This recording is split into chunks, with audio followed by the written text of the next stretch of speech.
different from years past. It was. And here to tell us about that is NPR cultural correspondent Elizabeth Blair. Thank you for being here, Elizabeth. It's early morning on a Sunday. Just got home from church. For many years now. Picked up a big jug of Prairie Farms orange juice. I've been craving orange juice. This was $5.25. A little, 12-ounce bottle was fucking $3. So I was like, this is a better bargain.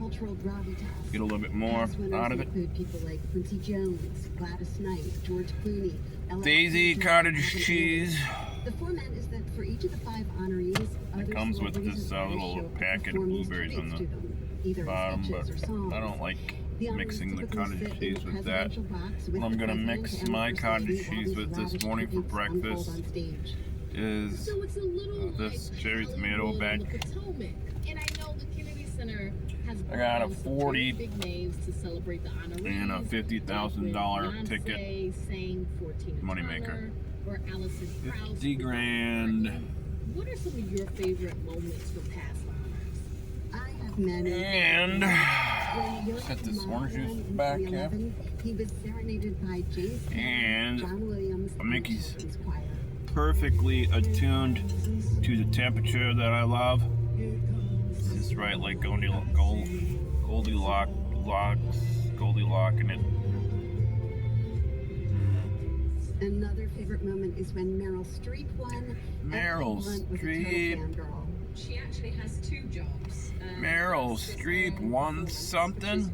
I find that hard to believe. And secondly is the task of stabilizing the other actors. Anyway. Having a nervous breakdown because they're in a scene with Meryl Streep. In training for the 800 Club. I gotta pull this up. Pull off another 800 Club by and that includes ousting the Kennedy Center's by Christmas Day. I'll have to either fail or make the 800 Club challenge, which is basically 2 40s under 10 minutes. No food involved, nothing, just straight up. This year, it's really the President Trump show.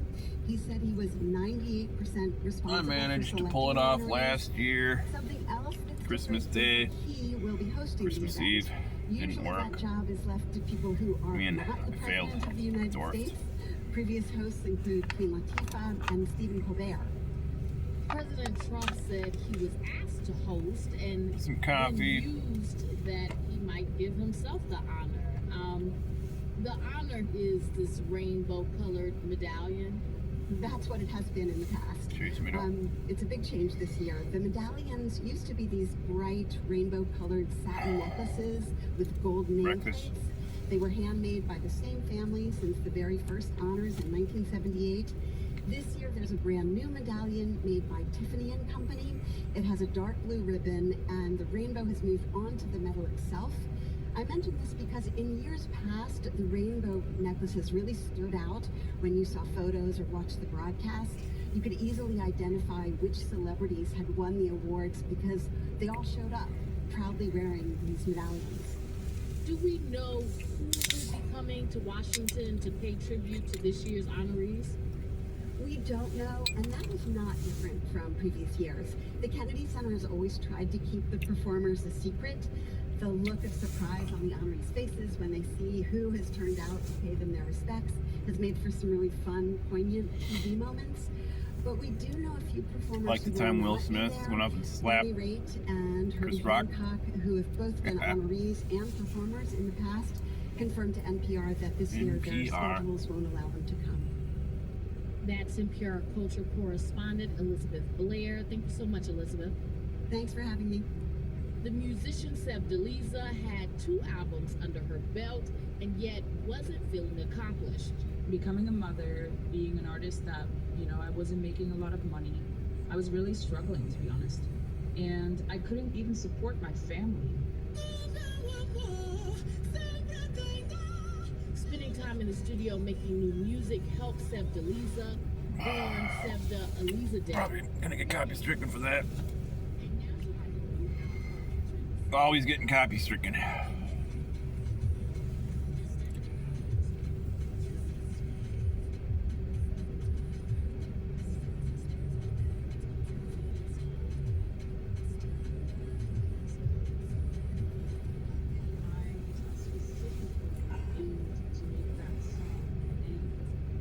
Shante.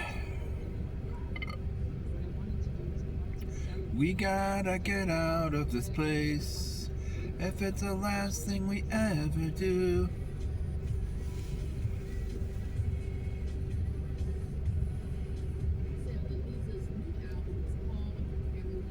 Basically, Carolina, the way you spell it, it's the Spanish version of the word Carolina. And I did like the wordplay that is also derived from drugs, because I think that the mechanics of being an artist, your adrenaline that rushes through your body, making you use it, the calm down after a show in front of 30,000 people, the highs and lows, the experiences you have with if you're addicted to something. Let's see what we got going on for the bonus on this thingamajig. If you show 'em money, something, you win. Real $1. No. Nothing in the bonus, just some stupid necklace.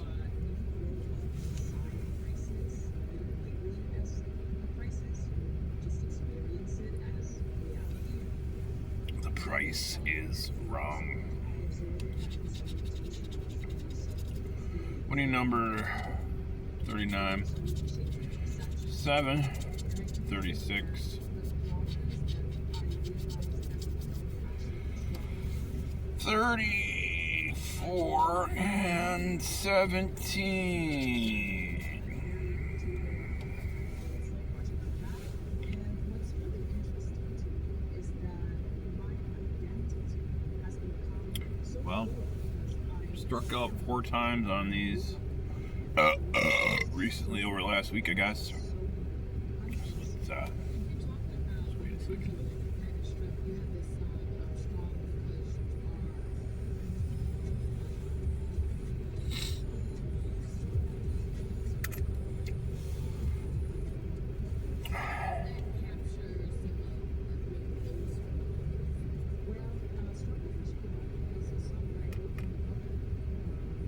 You know, when we came to the Netherlands, she was with me. My dad was still in prison. She really had to build up her life from scratch with a young child.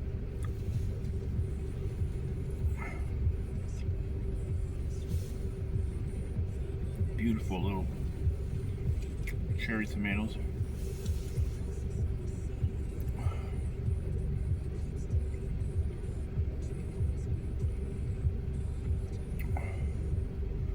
What the hell happened? Of course, I had little privileges that she and my dad fought for, but I still had to go through similar experiences, traveling the world to create financial and career stability while still living. It was quite difficult. And when you say your father was in prison, was he in prison because of the No, he was in prison because he was basically political prisoner.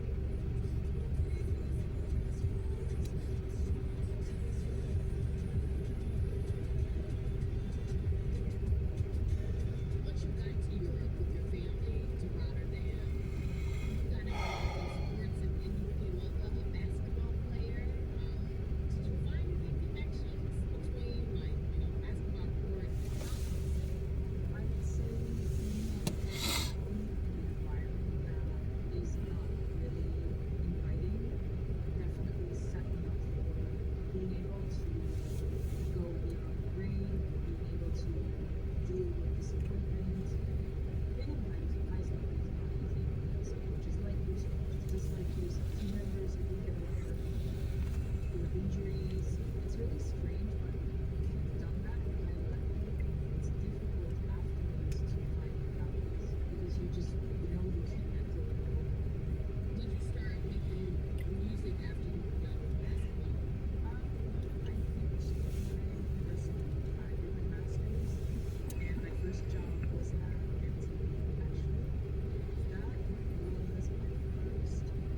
33, 32. Feminine intuition, moving energy, I carry that.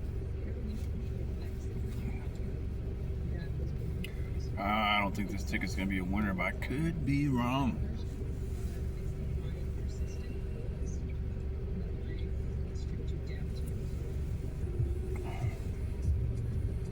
Could be a $50,000 winner.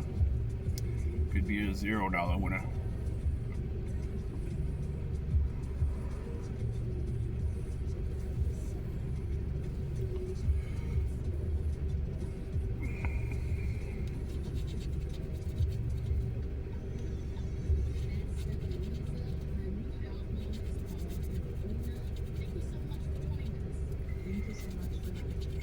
So far, so bad. Nothing.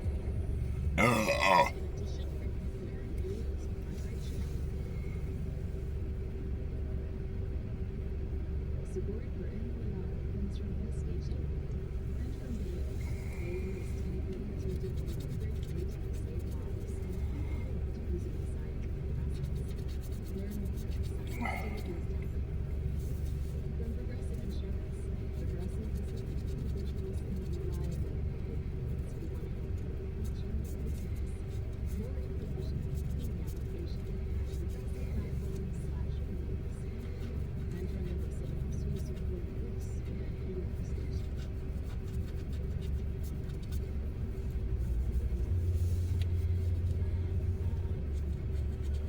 Just ahead, it's another hour of information, followed by Wisconsin begins at 10.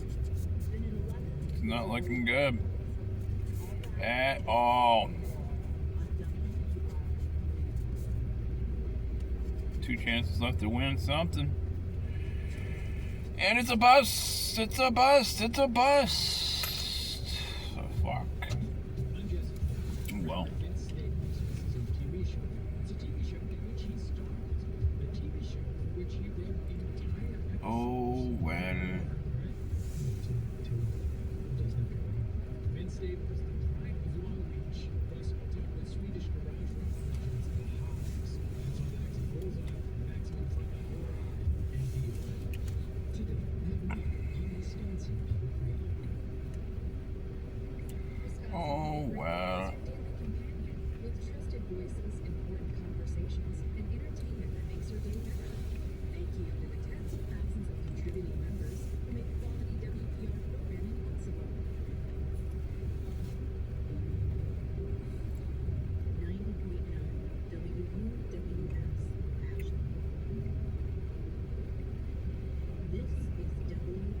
Roscoe. Morning from Washington. This hour, more questions about President Trump's blanket pardon for those charged with stealing the Capitol on January 6th, after the arrest of a Virginia man who allegedly planted pipe bombs that day. And White House songwriter says it's quite deferential to other parties. We know writer and Bill Owens that you got. But now There's faith has them acting more like human beings. Plus, Idaho residents fight an invasion.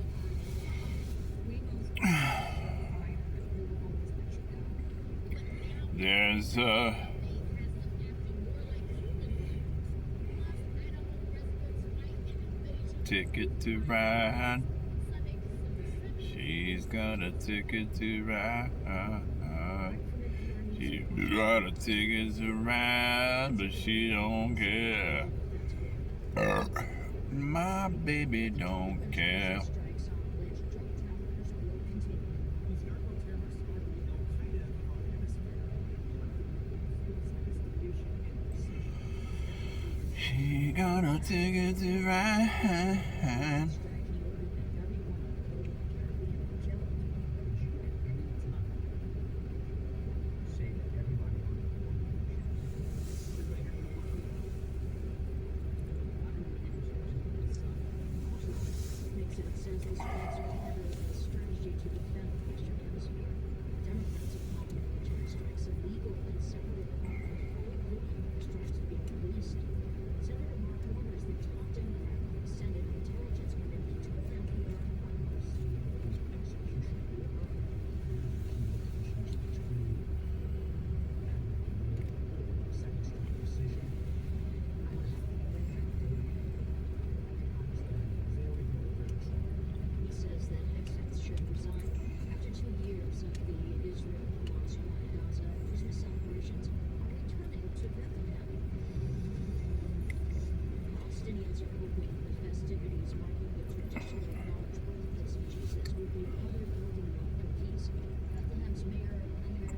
was gonna go to the dispensary,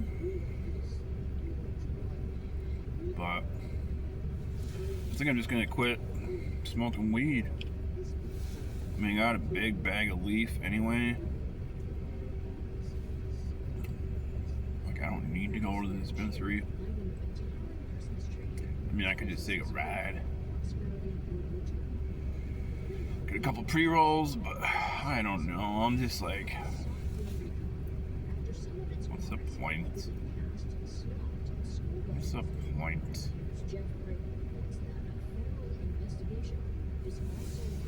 An Atlanta TV station aired video in September showing a wave of the bus's red lights were flashing. She got a ticket to ride.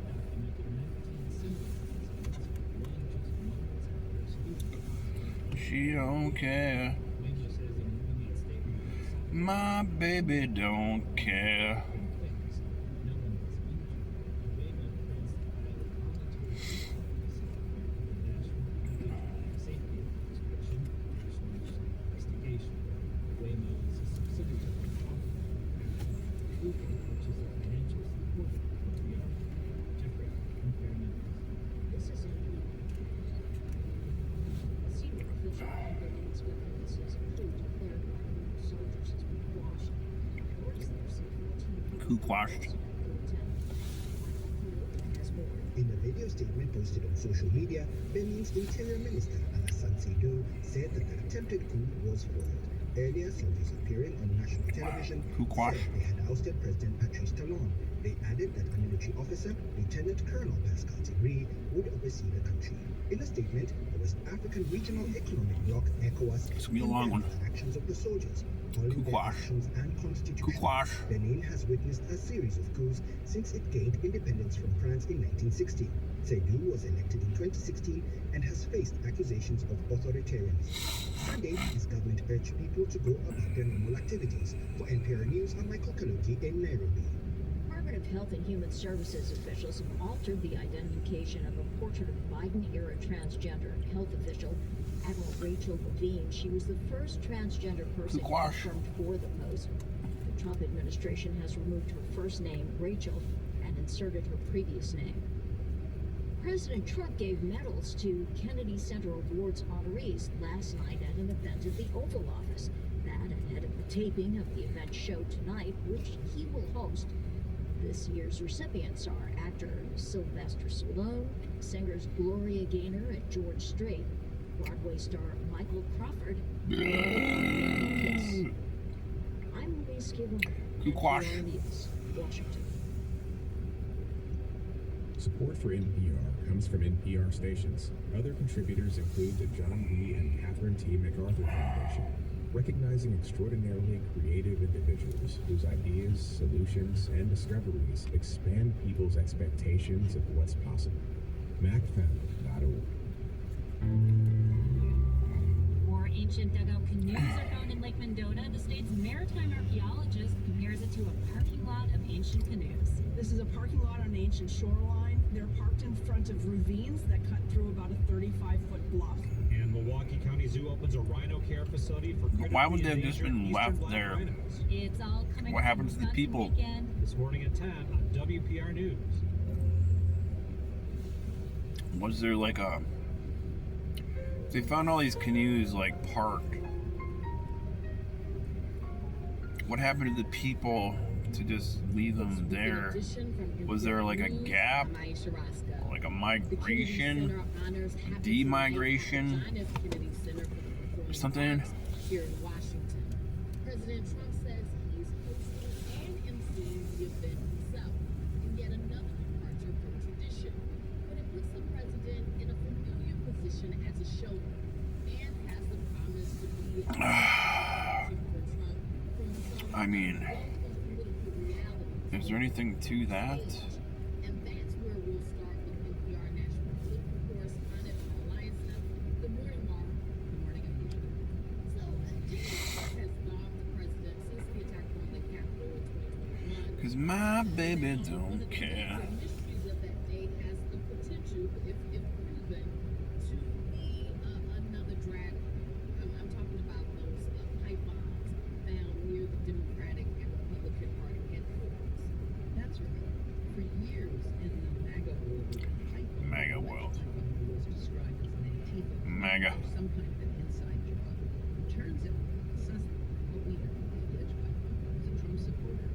we also know that Deputy FBI Director Dan Bongino, before he came into the administration, trafficked in those conspiracy theories, claiming that the White House was an inside job. Now the facts seem completely at odds. And here's what Bongino told Sean Hannity on Fox to explain this. I was paid in the past, Sean, for my opinions. That's clear. And one day I'll be back in that space. But that's not what I paid for. In other words, back then, Bongino said he had no doubt that the White House was a setup. He says now, quote, I'm paid to be your deputy FBI director and he based investigations on facts. In other words, before the facts didn't matter, now he's paid to pay attention to reality. That is a startling reversal. The facts of January 6th, many of them adjudicated by courts, many of them admitted to under oath by their perpetrators. They never have seemed to matter to the president. This blanket pardon issue of January 20th of this year requires the Justice Department to, and I quote here, pursue dismissal with prejudice to the government of all indictments against individuals for their conduct related to the events at or near the United States Capitol January 6, 2021. Unquote. Would that include the case against Brian Cole Jr., the man who has been arrested for these microplays? It certainly sounds like it could. We know from reporting that Brian Cole has told law enforcement officials that he believed the claims put forward by his supporters that the 2020 election was rigged and stolen was false. So now does it mean that Trump is going to preemptively pardon him, just like he pardoned 1,500 or so January 6 rioters, some of them police officers? We'll see. But we do know that the January 6th appointment that Donald Trump actually won the 2020 election is so fundamental to Trump's political and to MAGA's core beliefs that it suggests he might be. Trump and House Republicans got good news from the Supreme Court about their efforts to redraw Texas congressional districts to tilt them heavily toward GOP candidates. Does that mean the party in power, the Republicans, will defy the Republicans. They could. There are two big forces working at cross purposes in the 2026 midterms. The first one is the fundamentals, opinion, turned against the Republican Party, the Democrats are low, Democrats so far, reformed in every single coffee election this cycle. But the other force is structural, and that's where Republicans have a lot of advantages, especially in this mid-cycle partisan gerrymandering, where they will be able to carve out more Republican-leaning districts in red states than Democrats will be able to carve out Democratic-leaning districts in blue states. And if Republicans can net 5, 6, 7, 9, 10 extra seats, they will present themselves against a big blue wall, if there is one developed. That's NPR's Mara Eliason. Mara, thank you so much. It's the epicenter of suffering in the world. That's how the U.S. top humanitarian relief official Fletcher described the situation in Darfur. The region in Sudan has recently witnessed some of the worst violence in the country's civil war. The conflict is now in its third year. It's a new day. Killed and It's a new week. Tom Fletcher recently visited Darfur and joins us now in the studio. Welcome to the program. Many thanks for this show. Thanks for having me. So Tom, what did you see and hear on the ground? It's a horror show. I had a week inside Darfur, and you're going through checkpoint to checkpoint, and child soldiers, you're meeting people who scattered, who've been displaced many times, victims of sexual violence, victims of horrible torture, brutality. And then one lady escaped from depression. She'd seen her own child killed in front of her, her husband killed in front of her. She'd gone next door to her neighbours who were all killed in front of her, and she'd scooped up the one surviving 2-month-old malnourished kid. She walked miles and miles to escape her whole way. She'd been gang raped, she'd had her leg broken, but somehow she got to us and we were looking after her, we were saving her child's life, we were trying to help them turn the corner. That's just one story of many thousands. It's just horrific. You said, that ADHD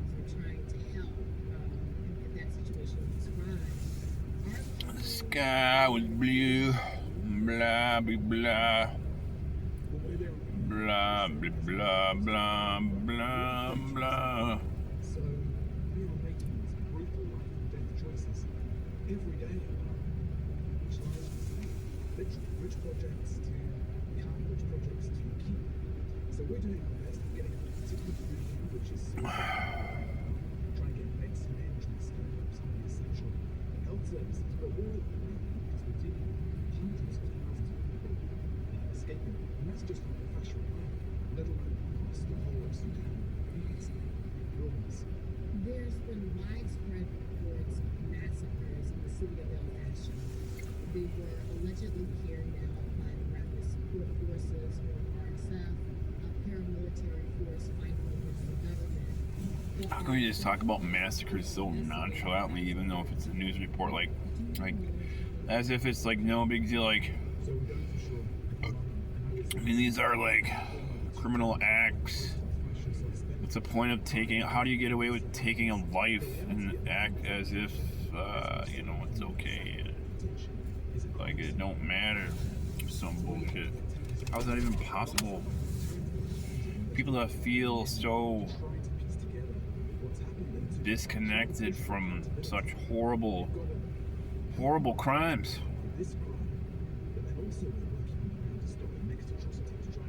Atrocities, as they say. It's like, why do people want to run around just doing that shit? Oh! It's sad. It's a sad world. We keep teaching our babies to grow up to kill each other for what? It doesn't vibe with me, man. Shit's bogus. It's fucking bogus. It's fucking bogus. Why do you think this conflict hasn't received more international attention from world leaders? Well, that is the million-dollar question, maybe the billion-dollar question, actually. I think it's partly that people are distracted, there's apathy, people are anxious about their own lives, honestly, but even the great and tough economic situation in the world right now. I think social media plays a part. It's shortened our attention spans, it's made it harder to focus on the suffering of people in the world. There are obviously multiple crises as well. You know, we're also dealing with Gaza, we're dealing with the Democratic Republic of Congo, with Myanmar, with Haiti, with so It's time to flip the script. globally. And I think there's a lot to 40 minute. people are being told we should No, it's not gonna be that. Maybe, I don't know. Milk it out. Whatever. the reality is we do, because unless we get out there and It deal don't matter. with these massive crises of source, then these problems Don't are matter. direction to And Son of a when you say bitch. how so? because unless you basically respond to these humanitarian crises with generosity and solidarity, then actually you can't put a wall around the pandemic. You can't put a wall around millions of people who are fleeing from conflict and climate crisis. You can't put a wall around the economic inequality which will spread from these epicenters of violence and suffering. You know, the world is tough right now. It's a big world of difference and apathy. And you know, we're out there in the front line seeing it. I think I'm the only person in the world this year to go to Gaza twice, to go twice, to Kupiansk on the front lines of the Russia-Ukraine war, to go around Eastern DRC where the fighting is raging. I get to see the worst of humanity, I'm afraid, but I also see the best of humanity. The people who are out there responding. We need that outpouring of generosity. I refuse to believe that people have lost that sense of human solidarity and generosity. That's Fletcher, the UN's top humanitarian. It's a Fletch. Relief official. Thank you so much for joining us. Thank you, Aisha.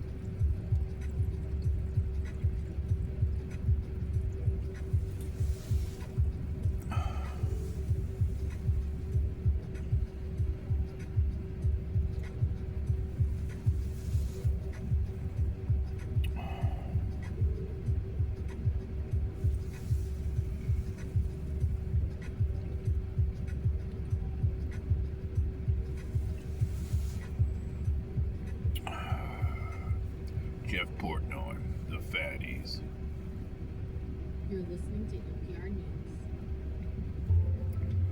The Supreme Court hears oral arguments on a case that could expand the president's power and erode the power of some regulatory agencies.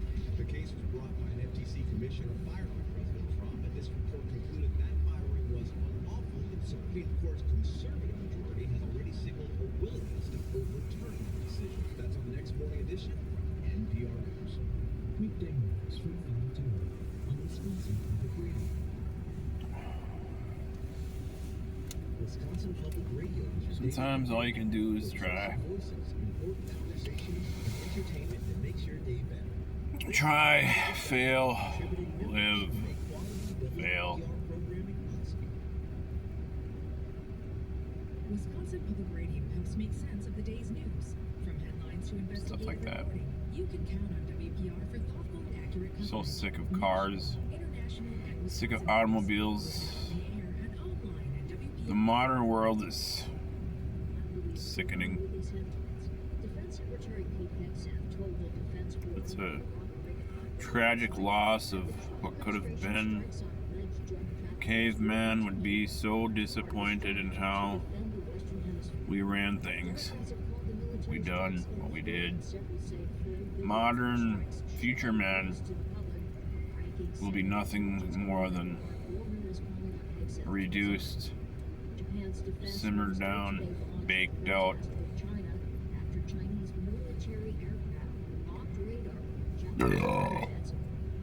Nothing of its kind. And all the animals will die from the poisons of our contemplations.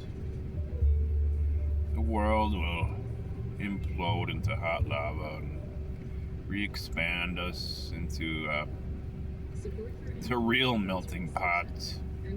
Will be global hot lava meltdown, or some kind of exploding star, which, well, we make the best of it. But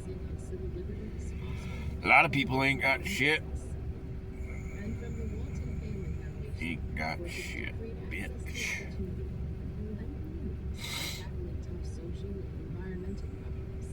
More information is at waltonfamilyfoundation.org. Just hate.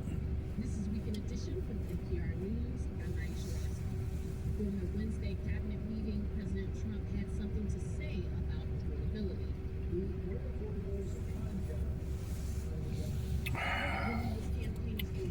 Fucking aristocrats. That's all they are, is a bunch of aristocrats. But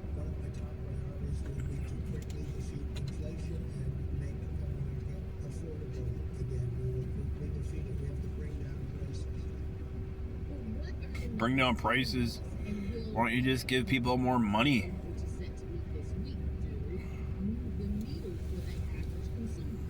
David Tinsley is a senior economist with the Bank of America Institute, who joins us now from London. Welcome to the program. Hello, thank you. I mean, what you want to like raise wages?